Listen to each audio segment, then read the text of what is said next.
tardes. Buenas tardes. Bienvenidos. Muchas gracias por aceptar la invitación a compartir este rato y por las características y trayectoria del invitado.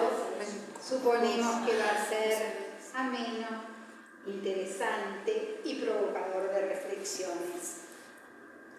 Roberto Bennett es montevideano y a la vez ciudadano del mundo. Por estudios y trabajo vivió en Estados Unidos, algún tiempo en Yugoslavia, España, Madrid y Palma de Mallorca, donde publicó su primer libro de cuentos. Es asesor de empresas, trabajó en diferentes medios periodísticos, radio y televisión. Publicó varios libros de cuentos, novelas, relatos y hasta trabajos de divulgación científica. Ha sido traducido al inglés y al italiano su estudio sobre animales marinos. En estos días en que estamos todos entusiasmados y animados y sorprendidos con Francisquita, viene bien recordar esa tarea que fue en autoría con el doctor Daniel Taylor. Ha sido reconocido y premiado. Su escritura es concisa, directa, casi cinematográfica. Mezcla la ficción con datos históricos y testimonios reales, como nos mostrará en su novela Matar al Papa, que nos presenta hoy. Gracias. Muy bienvenida. Muchas gracias.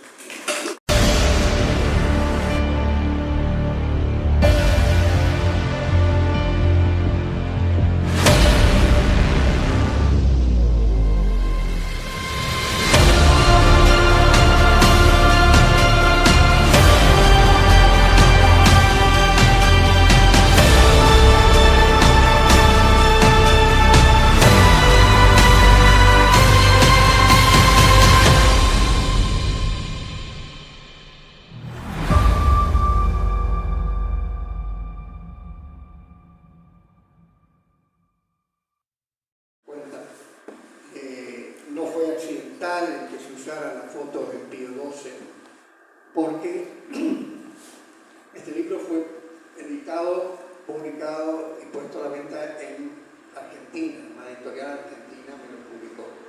Y luego, ya a principios de este año, llegaron a un acuerdo con una imprenta aquí y con Music para distribuirlo en Uruguay.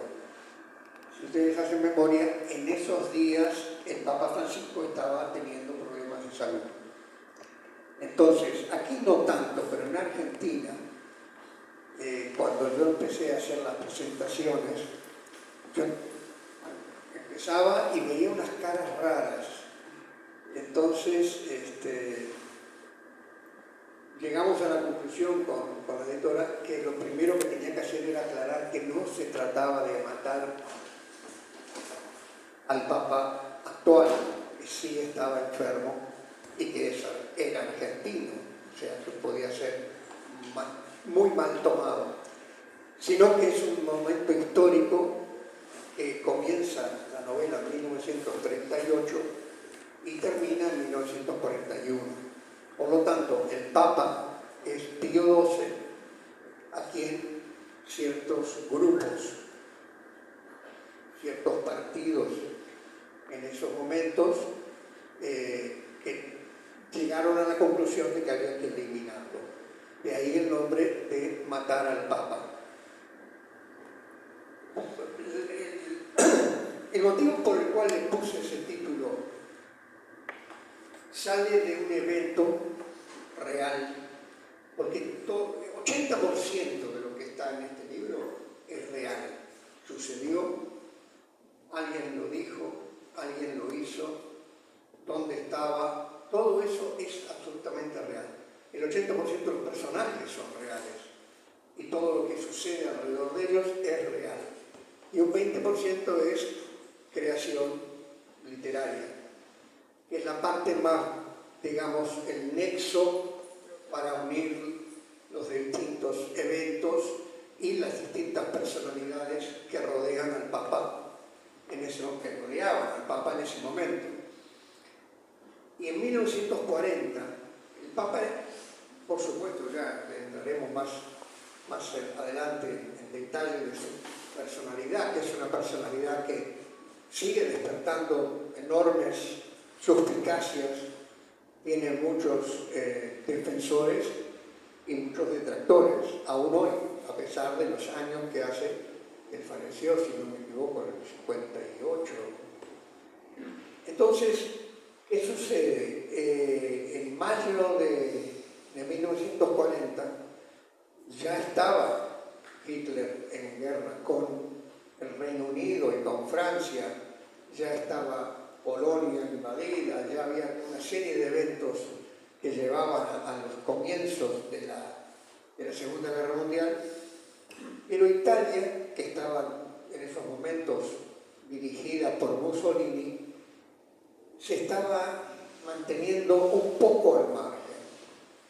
Mussolini era un personaje admirado por Hitler, y Hitler lo decía abiertamente, que él se había inspirado en Benito Mussolini, en sus ideas, en la forma de encarar al pueblo, a los obreros. Mussolini había sido socialista. En los primeros años del siglo XX, él era miembro del socialismo, y luego ese socialismo lo fue adaptando a sus ideas más de corporativismo y creó el fascio, los fascistas. Hitler, si pensamos en lo que quiere decir nazi, era el Partido Nacional Socialista. O sea que el término socialista en esos años no necesariamente implicaba ser de izquierda, no implicaba tener ningún tipo de simpatía con la Unión Soviética, al contrario. Pero eso llevó a que Hitler tuviera una relación muy estrecha con Mussolini, hasta el punto que cuando Mussolini es arrestado por los propios italianos y lo mandan arriba al Monte Sasso, en un hotel de invierno para hacer esquí, pero no era en invierno, y lo encierran ahí, Hitler organiza una operación de rescate. Esto no está en el libro, lo estoy contando, pero está bien. Organiza una operación de rescate bajo el hombre que él confiaba más para este tipo de operaciones, que era Otto Skorzeny. Otto Skorzeny era un personaje que realmente era de película, porque era así, de grande. Yo lo conocí en Mallorca, ya de mayor. Él se retiró en Mallorca y murió en Mallorca. Y era un hombre que no le tenía miedo a nada. Era encantador cuando quería y era muy cruel cuando también quería. Y le dio la misión de rescatar a Mussolini. Mussolini y Hitler le dijo: tráeme a Mussolini vivo. Y este hombre agarró un comando, lo entrenó, dirigió, lo colocó en escena, subieron arriba de la montaña. Bueno, me imagino la cara de los guardias italianos cuando pensaban que no venía nadie allá arriba y aparecen estos soldados que agarran a Mussolini, baja una avioneta en una pista que no era pista, arriba del cerro, lo meten en la avioneta. Otto Skorzeny, que tenía un ego tremendo, no estaba previsto, porque era muy grande, que él fuera en la avioneta también, pero se coló, era el jefe, y dijo: no, yo también. Y hay una foto que está en internet, si buscan este evento, está muy documentado. Hay una foto en la cual está dentro de esta avioneta chiquita, está Mussolini con una cara de miedo tremendo, y atrás, así, Otto Skorzeny, como diciendo: ya que aquí estoy yo, yo también, yo estoy. Total, que esa avioneta no se sabe cómo despegó de ahí y llevó a Mussolini esa relación que ellos tenían llevaba a que todo el mundo pensaba, Mussolini es fascista y es pro-nazi. Mussolini era pro-Italia y pro-Mussolini. Lo que pasa es que se empezaron a complicar las cosas y entonces a Mussolini lo empezaron los alemanes a presionar para que se definiera. Y entonces él se definió en el año 40 y había intentado empezar a revivir la época gloriosa del Imperio Romano. Pero era muy hábil. Él sabía las debilidades que tenía el ejército italiano. Entonces eligió dos rivales que él pensó que podía vencer fácilmente: Etiopía y el Sudán. Y mandó un ejército allí. Y peleó, pero los etíopes que se defendían con Haile Selassie, que era el líder de ellos, con lanzas, corrieron a los italianos. Entonces era un momento de mucha vergüenza para Mussolini. Y entonces dijo, bueno, yo me uno al eje de Hitler y voy a combatir a su lado. Y con esa historia declara la guerra a las potencias occidentales, por llamarlas de alguna manera, que en realidad eran en ese momento el Reino Unido y Francia. El Papa, un domingo, mayo de 1940, va en su auto a dar misa en una de las basílicas de Roma. El Papa había criticado muchísimo la decisión de Mussolini, primero de ir a pelear en el Cuerno de África y segundo a asociarse a Hitler. Y los fascistas, cuando vieron que el Papa criticaba a Mussolini, se enfurecieron. Las masas fascistas eran muy belicosas. Y entonces, cuando lo ven en el auto, rodean al auto y empiezan a golpear el capó, el techo, los vidrios y a gritar, matar al Papa, matar al Papa. Y bueno, Pío XII se pegó tal julepe que mandó a dar vuelta al auto, se fue rápidamente para el Vaticano y se autoexilió en el Vaticano.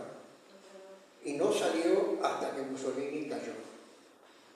Es un detalle que no todo el mundo conoce. Él se metió en el Vaticano y de ahí no salió, porque sabía que lo limpiaban.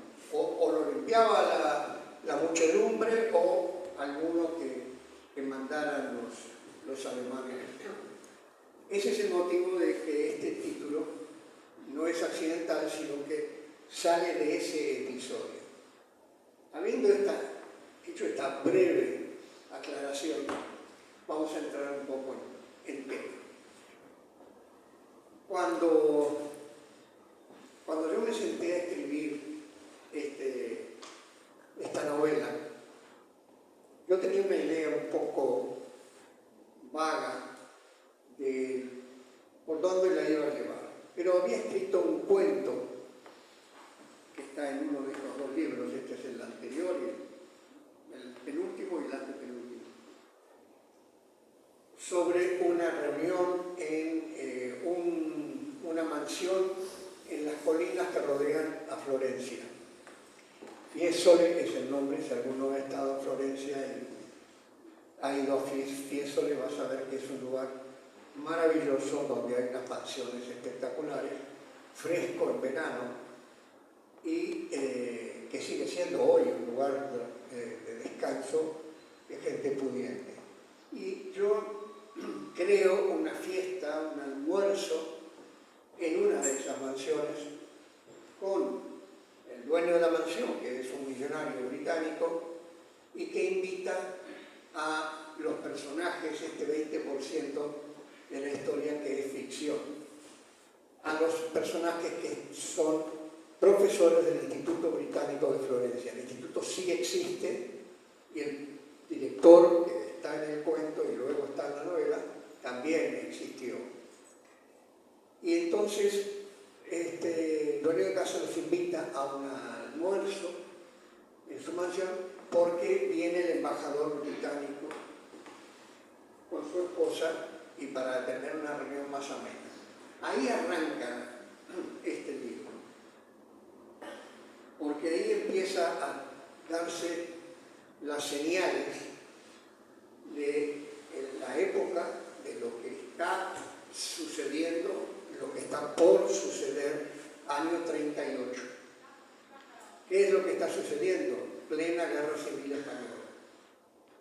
Dos mundos enfrentados en un territorio pobre que supuestamente estaba peleando su problema de quién iba a mandar, pero que lo toman como campo de prueba tanto los nazis, Mussolini y sus camisas negras, como Stalin y los soviéticos.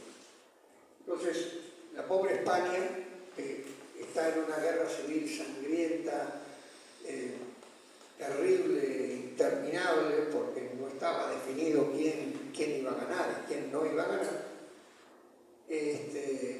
se encuentra invadida por tropas extranjeras, mejor armadas, mejor equipadas, con mejor presupuesto, que con la ficción de que están peleando o por Franco o por el gobierno de la República, cuando en realidad están peleando por sus intereses. Se encuentran soviéticos, alemanes, italianos. Y ahí se empieza a probar nuevas armas, nuevas tácticas. Es una guerra de pruebas bélicas, desde el ataque a Guernica, desde los aviones que manda Hitler para probar la Luftwaffe con todos sus mejores pilotos, los italianos también con sus aviones y con mandan unas tropas, camisas negras, que una vez más dejan mal a Mussolini, porque los milicianos mal armados en alpargata y con rifles prestados o recogidos de aquí y allá, en la batalla de Guadalajara le dan una paliza a los italianos impresionante. Esa paliza está relatada, pero está relatada porque en otro episodio más adelante, Hemingway y Martha Gellhorn, que venían de España, de estar como corresponsales en la Guerra Civil Española, y venían para luego irse a Estados Unidos, Hemingway relata lo que fue la batalla de Guadalajara, que fue una de las más importantes, porque fue una batalla que nadie pensaba que la República podía ganar, y ganó, y creó un problema muy grande que, bueno, Franco casi le tiene que decir a Mussolini muchas gracias, pero mire, saque a su gente, pues no sirve para nada. Y de ese episodio que se relata y se comenta en la mansión en Fiesole, empiezan a surgir otros hilos conductores de la historia. Hay un espía alemán que se infiltra en el círculo de los británicos, hay una profesora de literatura inglesa que se enamora de este espía sin saber que era espía, y su relación lo lleva a ir viendo y conociendo distintos episodios y lugares de Italia en esos años, con todo lo que está pasando en el frente español. Y luego hay que acordarse que termina en abril del 39, termina la Guerra Civil Española, y en septiembre, 1 de septiembre del 39, Hitler invade Polonia y empieza la Segunda Guerra Mundial.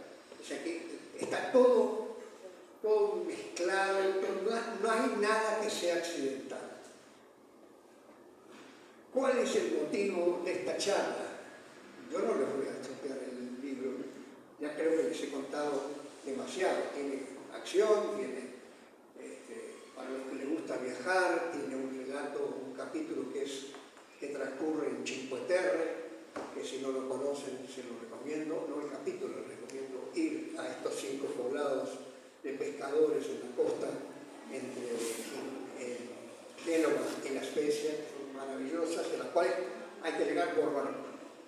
Están colgando ahí contra el mar, hay un capítulo que transcurre ahí, porque toda esta zona era importante para la filtración de agentes y de saboteadores durante la Segunda Guerra Mundial, la primera etapa de la Segunda Guerra Mundial. ¿Por qué he puesto en el anuncio que salió el tema de semejanzas con la situación actual? Cuando yo estaba terminando de escribir esta novela, es cuando empieza a ser un problema serio la guerra de Ucrania y Rusia. Entonces sucedió algo realmente curioso.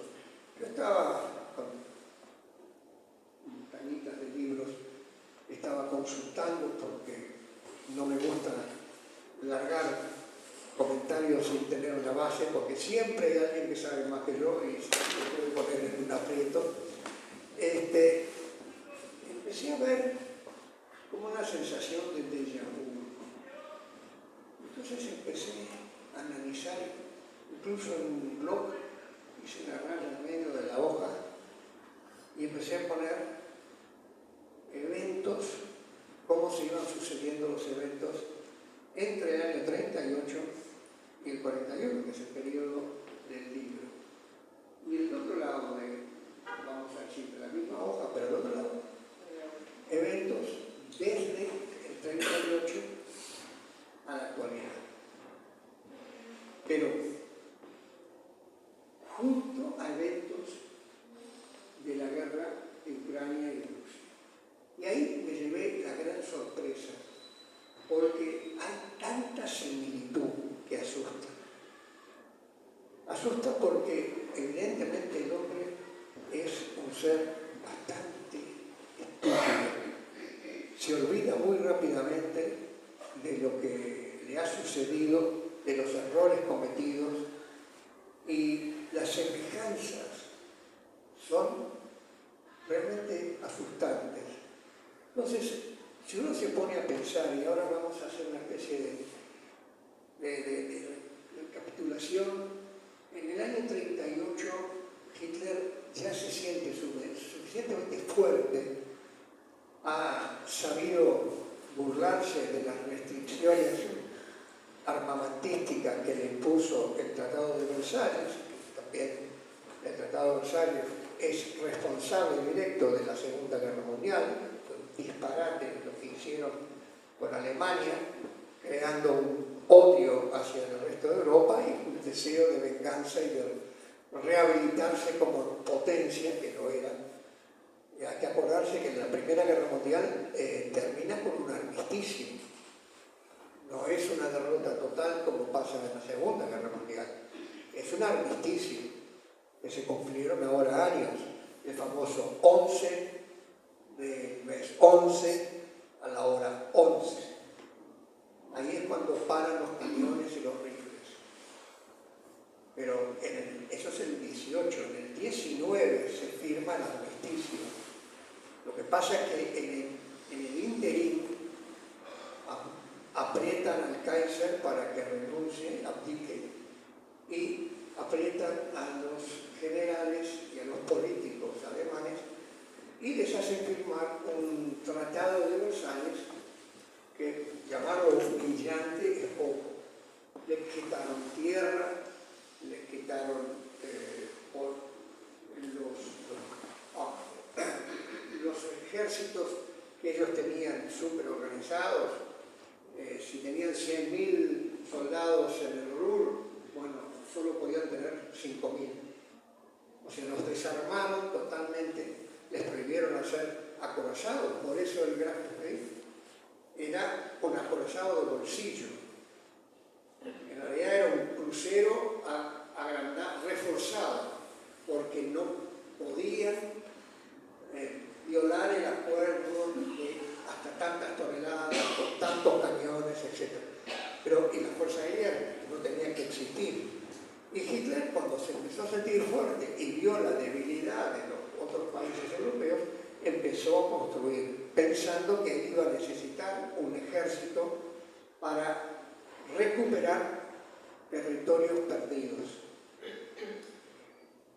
¿No le suena parecido a la sensación de Vladimir Putin, que tiene la obsesión de recuperar todo lo que le quitaron en la Unión Soviética? Putin no es comunista, ni nada que se le parezca. Putin es zarista. Él es imperial. En su interior, él quiere recuperar la gloria imperial de Rusia, de todas las Rusias, y recuperar los territorios que se le fueron a la Unión Soviética en los últimos años. Eso es lo que quiere Putin. No es volver a los tiempos gloriosos de la Unión Soviética. No, no, no.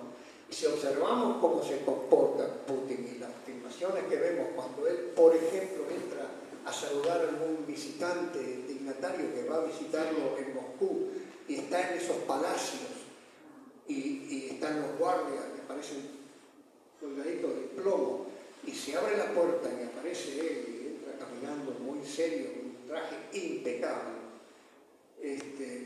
y los guardias miran hacia arriba, no se le puede mirar a él, sino que es imperial, eso es de la Rusia zarista.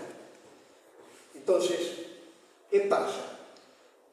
Volviendo a Hitler, cuando ya se siente suficientemente fuerte y cuando ya el resto de Europa lo admira, porque nos hemos olvidado, esto sucede por el paso del tiempo y porque la prensa y todos somos en parte culpables de empezar a contar una historia que es la que nosotros queremos contar, no necesariamente la que realmente sucedió. Hasta el rey de Inglaterra, que fue el que abdicó porque se quería casar con Wallis Simpson, él se declaró abiertamente admirador de Hitler y del nazismo. Fue a verlo a Hitler, Hitler le gustó, por supuesto, todo lo mejor, las mejores autopistas. Hitler es el padre de la autopista, que después se supo que él lo hacía para poder mover sus tropas más rápido, pero que lo vendía como una manera de que el pueblo alemán pudiera circular por su territorio, y las fábricas y esto y el otro.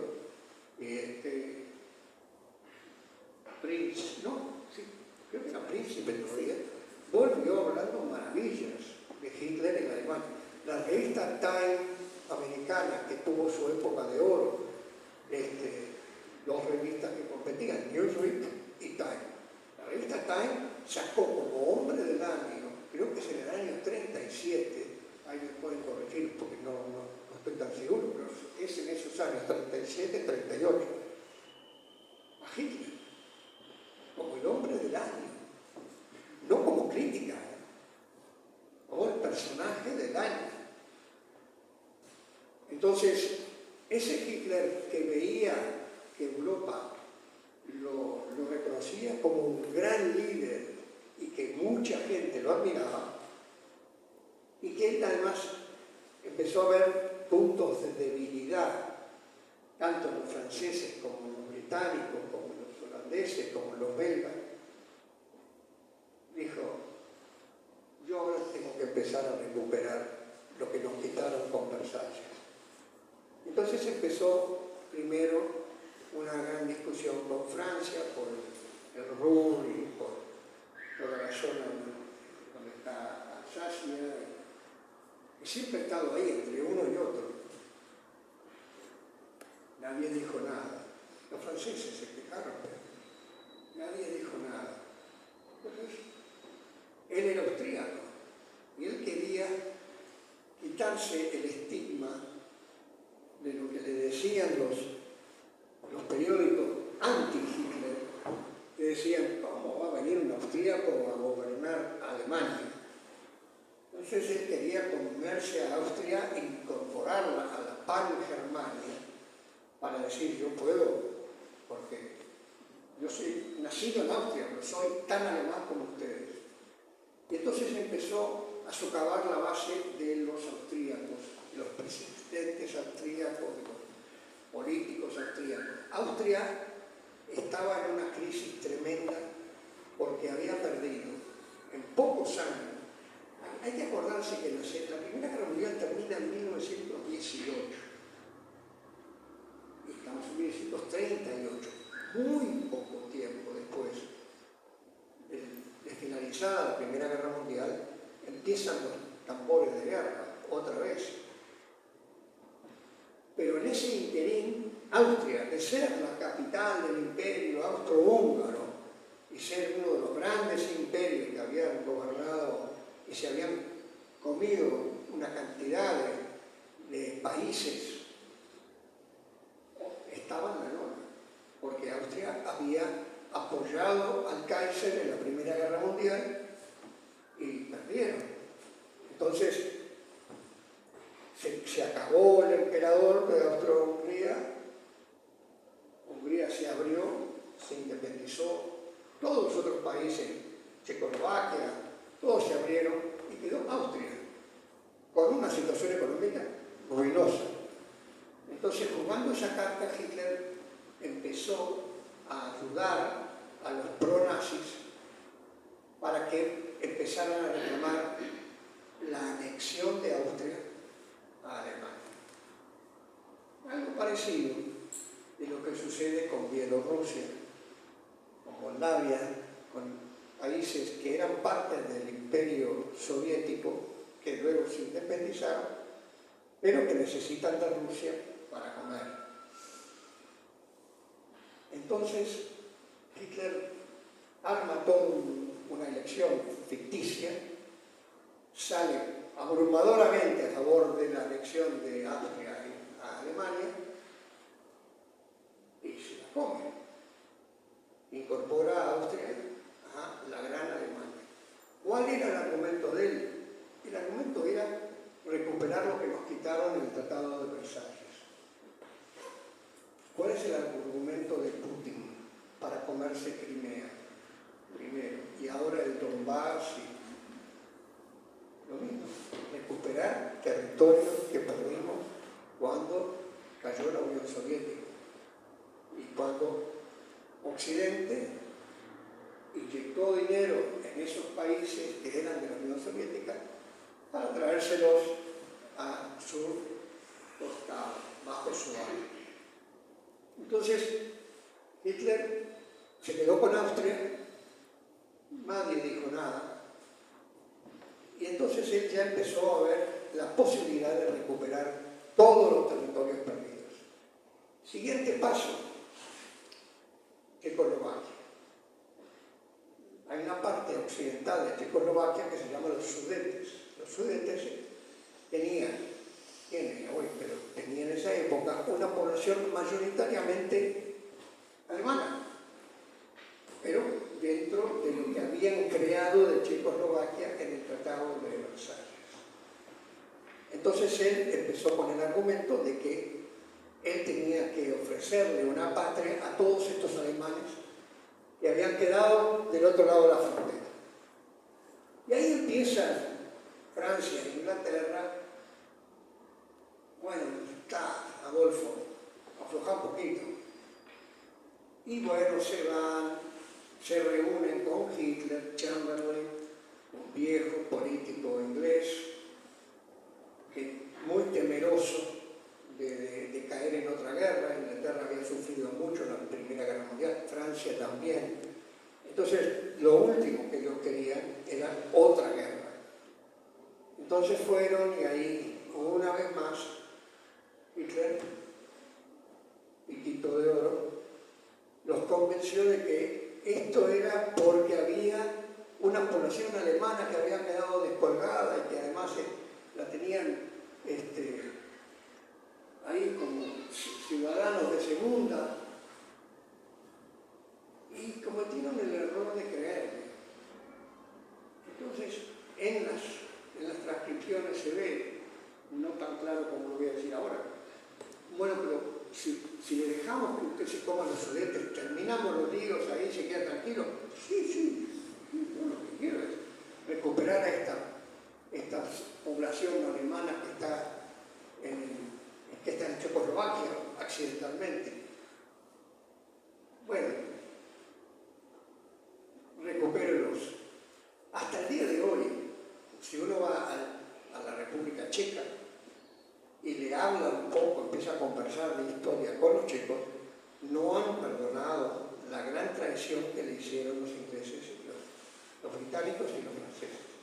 Los vendieron.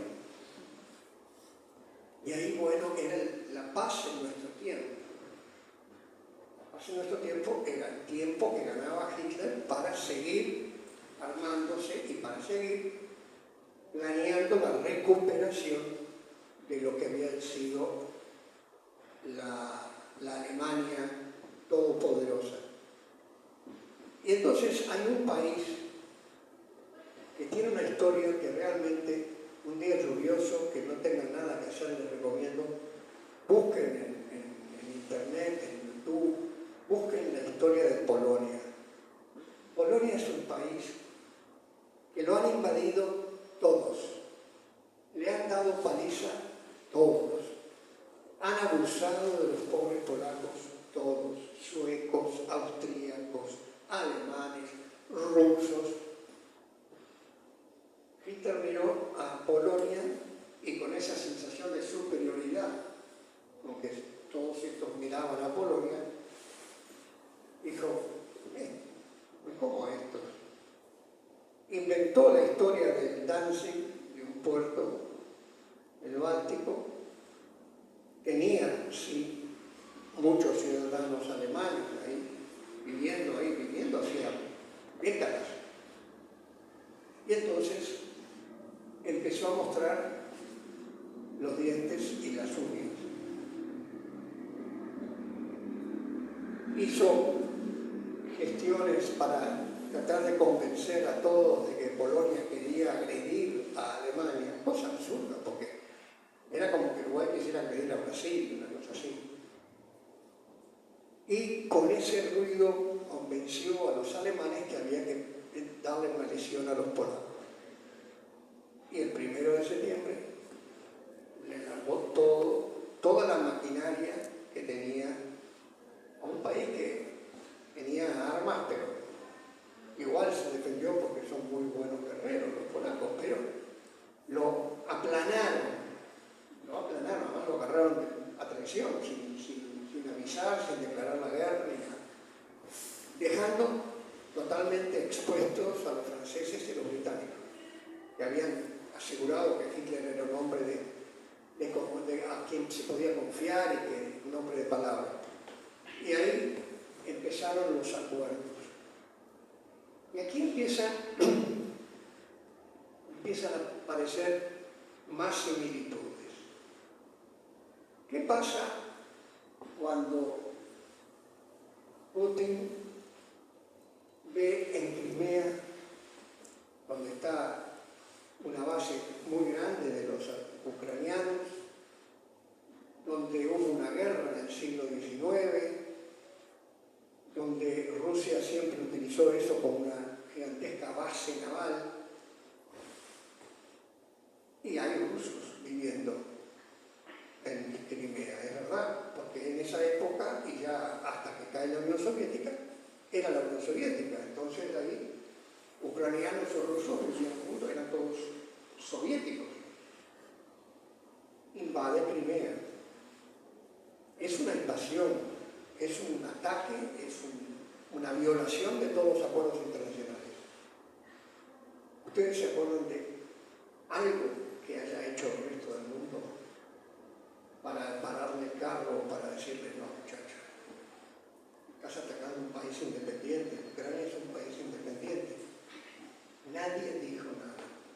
O si dijeron palabras nada más. Y Putin se quedó con Crimea. Entonces, él ahí detectó los puntos débiles de la Europa occidental. parecido a lo que sucedió con Hitler, con sus recuperaciones de territorios para la Pangermania que él quería crear. Se queda con Crimea, se queda tranquilo de que no le han hecho nada, no, nada serio, amenaza de poca monta, y entonces empieza a quejarse de que en el Donbass, toda esa franja oriental de Ucrania, que es muy rica en metales, tienen petróleo, tienen mucho, que no tienen todas las regiones de Ucrania, empieza el argumento de que aquí hay muchos rusos y que él quiere recuperarlo a esos rusos y que puedan estar con sus pares. Y ahí empiezan los grandes problemas. Porque como nadie le dice no, empieza a mover las tropas hacia la frontera. Piensan que es un bluff, piensan que no va a pasar nada. Cuando digo piensan, estoy hablando de toda Europa, la OTAN. Y Estados Unidos, que ya en la época pre-Segunda Guerra Mundial actuaba de la misma manera que actúa Trump, o sea, no, nosotros, esto es un problema de los europeos, nosotros acá ni nos va ni nos viene. El gran problema que Roosevelt no podía declarar la guerra, aunque quería declarar la guerra a Hitler, porque el Congreso no se lo aprobaba. Y el Congreso no se lo aprobaba porque había un lobby enorme de alemanes americanos. Y entre los políticos había muchísimos descendientes de alemanes. Y el pueblo simpatizaba con los alemanes en gran medida. Entonces, si no hubiera sido porque Japón ataca Pearl Harbor en el 41, diciembre del 41, Estados Unidos, Churchill le rogaba que entrara en la guerra, le rogaba que le diera armas, y Estados Unidos es un país mercader. Entonces, bueno, te voy a dar, pero a cambio de... Entonces, se quedaron con Bahamas, se quedaron con islas en el Caribe, con bases británicas, se las quedaron, se las tuvieron que entregar a cambio de barcos y armamento. O sea, no fue una donación para nada. Todo le costó al Imperio Británico en ese momento muy caro conseguir que el gobierno norteamericano suministrara las armas que necesitaba urgentemente Inglaterra. No se olviden que Francia se rindió en 6 semanas. Entonces Hitler ya dominaba todo excepto las islas británicas. Y los barcos que venían de Estados Unidos estaban amenazados por los submarinos alemanes, perdían barcos a diestra y siniestra. Pero yo les voy a decir una cosa, que yo lo menciono en el libro, así que no importa. Durante todo este periodo y hasta la derrota de Alemania, las grandes corporaciones, muchas de las grandes corporaciones americanas, trabajaban para los dos bandos. Y esto es algo que se oculta y se ocultó todo lo posible. Henry Ford, era un antisemita rabioso. Tal es así que creó un periódico antisemita en Estados Unidos. Tal es así que Hitler lo menciona en su libro Mein Kampf y lo halaga, lo habla bien de Henry Ford. Y Henry Ford montó fábricas en Alemania y le fabricaba camiones al ejército alemán durante la guerra, en la cual ya Alemania y Estados Unidos estaban peleando. La IBM, Alemania quería crear un banco de datos de los judíos de todos los países que se había ido conquistando. Por decir que después de Polonia, agarró viento en la camiseta y llegó hasta Canal de la Mancha. Entonces se encontraban, iban a Francia y tenían cantidad de judíos. Y iban a Dinamarca y lo mismo, Holanda ni hablar. Entonces le encargaron a la IBM que diseñara una no se puede llamar computadora porque no existían tal como las conocemos hoy, pero sí era una máquina que procesara la información de todos los que estaban fichando. Y la IBM instaló una fábrica en la Alemania nazi y le fabricó esta máquina. Esto lo menciono y doy el nombre de la máquina para que los nazis pudieran tener fichados, ubicados y ya en listas a los judíos de Europa. Al mismo tiempo Estados Unidos estaba dándole también a Inglaterra, o sea, el negocio es el negocio, sin ningún reparo había una participación muy activa de parte de la sociedad americana a favor de los nazis. Ahora nosotros estamos viendo las medidas que le han dado a sanciones a Rusia, a Putin. Le vamos a aplicar sanciones de esto. Pero si rascamos un poquito, las grandes corporaciones siguen haciendo negocios con Rusia, con las empresas rusas. Van, desvían, en vez de mandarlo directo, hacen el petróleo, el gas por acá, por allá, pero siguen. O sea, es una práctica que ya tienen incorporada en su espíritu de negocio. Entonces, ¿qué pasa con Putin? Cuando invade el Donbass, los generales a Putin le dicen, en una semana estarás dominando toda Ucrania. El Donbass va a ser nuestro, esa franja grande. Una semana. Fue lo mismo que le dijeron a Hitler, que él a Inglaterra la iba a vencer en una semana. Vino la batalla de Gran Bretaña, la RAF destrozó a la Luftwaffe y nunca pisaron las islas británicas. Pero el plazo de tiempo más o menos parecido. En una semana, le dice Goering a Hitler, yo te garantizo que tú vas a estar desfilando por Londres. A Putin le dijeron lo mismo. Esos generales que le dijeron ya no están en el ejército. Es más, no sabemos en qué campo de trabajo están. Pero él entró con la misma idea que era pan comido. Bielorrusia, que le debe plata y todo, e incluso le debe el éxito en las elecciones del presidente, le ofrece su territorio para instalar bases y atacar desde ahí a Ucrania. Los países bálticos quedan inmediatamente bajo la sombra de los rusos. No hay mucha diferencia. ¿Qué pasaba con los políticos franceses? Seguían teniendo pánico. Lo que no pudieron evitar fue el rápido avance de las tropas de Hitler, que llegaron a París antes que supieran qué estaba sucediendo. Francia tenía un enorme ejército, dirigido por generales viejos que habían peleado en la guerra de trincheras de la Primera Guerra Mundial.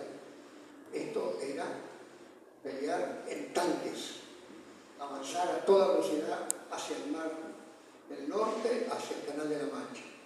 Eso era el Blitzkrieg, la guerra relámpago. Dieron la vuelta, o sea, estaba la línea Sigfrido y la dieron la vuelta con los tanques y los paracaidistas. Los belgas tenían el fuerte Ibn Ismail, impenetrable. Tiraron atrás del fuerte los paracaidistas y entraron casi por la puerta principal. O sea, fueron dos culturas diferentes. ¿Qué ha pasado en Ucrania ahora?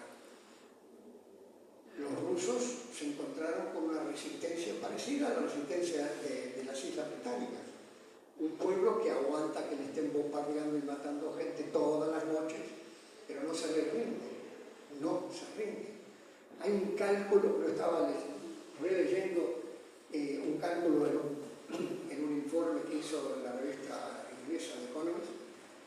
calculan que Rusia ha perdido casi 1 millón entre soldados y personas en toda esta guerra, en 3 años.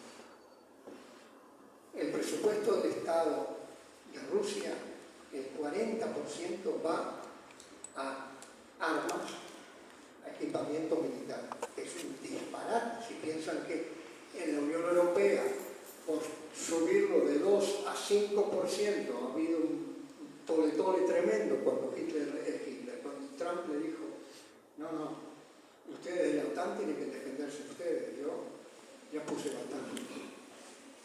Estados Unidos da un paso atrás, parecido a lo que estaba haciendo Roosevelt. Y un paso atrás y dijo, se tienen que defender ustedes, esta no es nuestra guerra. Y vuelvo a repetir, si los japoneses no le hunden la flota del Pacífico, nunca hubiera entrado a Estados Unidos. Nunca. Entonces, ¿qué está pasando ahora? Zelensky pide por favor que entre. Y Trump le dijo, este es un problema europeo. Yo te vendo. Y fíjense el truco. Yo le vendo a Dinamarca los aviones y Dinamarca te manda sus aviones. Es Dinamarca que te vende aviones, ¿no? O sea que él, cuando Putin le dice no vayas a ayudar, no vayas a vender, no, yo no estoy vendiendo. Yo le estoy dando a los países de la OTAN y lo que ellos hacen es asunto de ellos. O sea, volvemos a situaciones parecidas a lo que nos llevó a la Segunda Guerra Mundial. Ahora, fíjense ustedes, Alemania, que desde el año 45 estaba desarmada, porque no tenía un ejército hasta ahora, y ahora se votó y fue aprobado por la Unión Europea una carrera armamentística a full. Alemania ahora se está armando y se va a armar hasta aquí, con el pretexto de defender y frenar a Putin. Claro. Y después, ¿quién le quita después esas armas? Entonces, Putin está provocando una situación que va a tener secuelas. Las mismas secuelas que tuvo todo lo que hizo Hitler, y donde puede equivocarse Putin sería en atacar a Gran Bretaña, que no lo va a hacer, lo amenaza, pero no lo va a hacer, creo yo. Pero sí, Polonia está ahí. Los 3 paisitos bálticos, no sé si lo vieron en televisión, están haciendo ejercicios de evacuación de las ciudades. 600.000 ciudadanos un domingo fuera de la ciudad, a esconderse en subterráneos, evacuaciones por la muy posible invasión rusa. Es de loco que estemos viviendo eso. Y no hay una actitud, ¿qué es lo que le reprocha a la OTAN? No hay una actitud. Ayer un dron anduvo volando por arriba de Rumania, después pasó por Alemania, fue a Polonia y después volvió. Tírenlo abajo, demuestren que realmente están dispuestos a defender su territorio, porque todo eso es una señal a Putin de que esta gente tiene tanto miedo que no hace nada. El argumento está servido. Es el Trump que está causando el cierre de aeropuertos, porque no puedes tener aviones volando con drones enemigos, vamos a decir, sobre las pistas. Si eso no es una violación del derecho internacional, no sé qué es. Pero todo esto, Putin lo mira, lo mide y dice, estos tienen miedo, estos me tienen miedo. Y usan, claro, tienen el gran gran argumento de las bombas nucleares. El gran argumento que supuestamente Putin puede llegar a usar, yo no creo que lo haga, porque no masca vidrio, es el tener un arsenal nuclear tremendo. Pero el arsenal nuclear es el fin de Rusia, de Estados Unidos, de todo. Como decía Che Guevara, se sabe, cuando se tira el primer tiro, se sabe cómo se tira el primer tiro, pero no se sabe cuándo se termina de tirar tiros. Y esto es lo mismo. Vos podés querer darle una lesión a Francia o a Macron. Ahora le bendigo, porque esta es la otra, lo mismo que en la Guerra Civil Española. Los españoles, el gobierno español y a Franco le vendían las armas. Y como no tenían, Rusia, por ejemplo, se llevó todo el oro que estaba en el Banco de España, se lo llevó para Moscú, a cambio de los aviones, los tanques y los comisarios y asesores militares que le enviaron a la República. Ese oro nunca más volvió. Quedó en Moscú. Eran las reservas de oro de España. ¿Cuándo se aclarará este panorama? Yo no lo sé. Porque aprieta por acá el amigo Vladimir, aprieta por allá, tantea. Esos son tanteos. Ahora atacó a una ciudad que está en el occidente, o sea, más allá de Kiev. Anoche creo que mataron 30 y pico con misiles y con drones. Una ciudad que hasta ahora estaba supuestamente libre de peligro porque estaba del otro lado. Es un tanteo. A ver qué pasa. Si yo hago esto, a ver, ¿quién reacciona? Entonces, lamentablemente, la historia vuelve a repetirse. Francia, Inglaterra. Francia ahora le vendió, o prestó, o regaló 100 aviones de combate Rafale. Bárbaro, es una gran ayuda. Pero ¿cuánto tarda un piloto en aprender a volar un avión de estos? 6 meses. ¿Aguantará Ucrania 6 meses? Yo lo dudo. Yo lo dudo porque ahora Rusia le está tirando con todo. Le está tirando con todo porque sabe que su ejército no puede más. Las tropas rusas no quieren más guerra. Han perdido demasiados soldados. Pero descubrieron el dron. El dron es el Blitzkrieg de Hitler. Y con el dron no se le mueren soldados ni pilotos. Hay que seguir atento a las noticias. Espero no haberlo deprimido, pero es un poco el motivo de esta charla entre amigos. Y si leen el libro Matar al Papa, seguramente le va a pasar lo mismo que pasó a mí. Cuando lo estaba escribiendo, esto es igual que lo que acabo de ver en la televisión.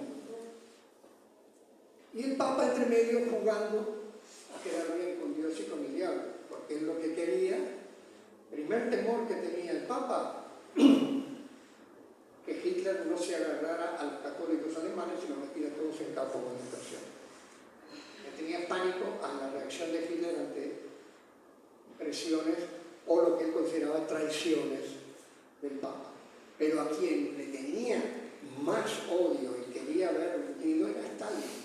Él era anticomunista a muerte y le sugería a los embajadores del eje, o sea, de Italia, de Austria, no, de Hungría, y porque Hungría y Rumanía estaban ahí hasta que le empezaron a faltar soldados a Hitler y reclutó húngaros y rumanos al ejército y peleaban en el ejército nazi y los mandaron a Stalingrado y ahí quedaron.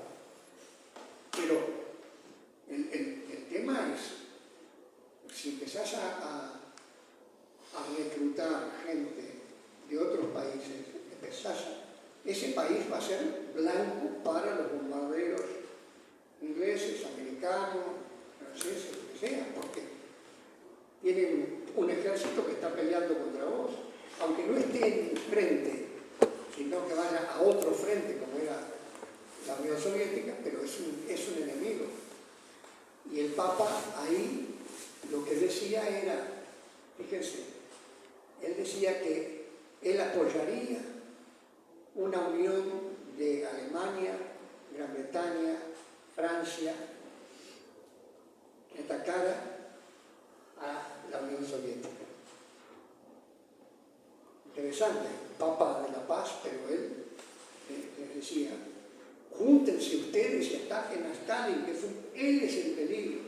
Y el pánico que tenía era que Stalin llegara a dominar Italia y hacer con la Iglesia Católica y con el Vaticano lo mismo que habían hecho con la Iglesia Ortodoxa rusa cuando los bolcheviques ya no organizaron.